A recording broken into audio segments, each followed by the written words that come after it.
Hello friends, જય માતાજી. કેમ છો? બધા મજામાં? તો આજે આપણે યુટ્યુબમાં વ્લોગ બનાવવાનું સ્ટાર્ટ કરી દીધું છે. આજે આપણે ફર્સ્ટ વ્લોગ બનાવવાનો છે.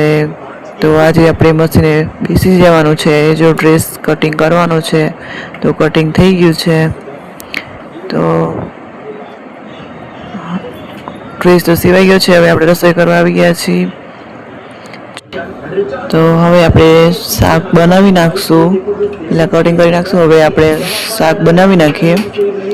જો ગેસ ચાલુ કર્યો છે. હવે કુકર મૂક્યું છે. એમાં આપણે તેલ નાખીશું.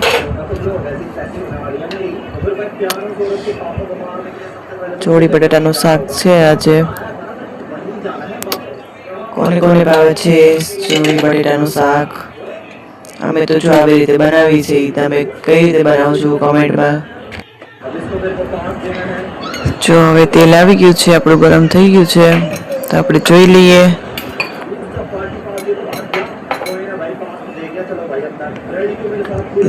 બધા મસાલા આપણે સાથે મૂકી દઈએ એટલે પછી આપણે જો હવે આપણે ઉપર બટાકા છે, નીચે ચોળી છે, તો આપણે મિક્સ કરી દઈએ. અમે તો આવી રીતે ચોળી બટાકાનું શાક બનાવી. કોણી ચોળી છે એટલે શાક મસ્ત બનશે. અમારા ઘરે બધાને ચોળી બટાકાનું શાક બહુ ભાવે છે. અમારા ઘરે બધાને ચોળી બટાકાનું શાક બહુ જ ભાવે છે. જો હવે જોઈ લઈએ આપણે તેલ આવી ગયું કે હવે નાખશું આપણે રાઈ. અમે તો રાઈ જીરું બે નાખી. હવે નાખી દીધું જીરું, હિંગ અને હવે નાખી દઈશું આપણે શાક. તો મસ્ત તેલ આવી ગયું હતું. સરસ મજાનો વઘાર થઈ ગયો છે.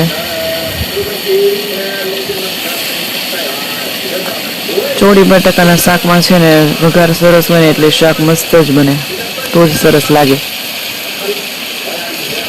હવે સબ્જી બધી નાખી દીધી છે.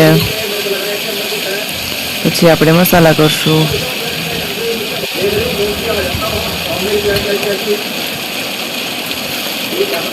અમુક દાણા હોય તો રીતે હાથમાં ના આવે એટલે થોડી વાર લાગે.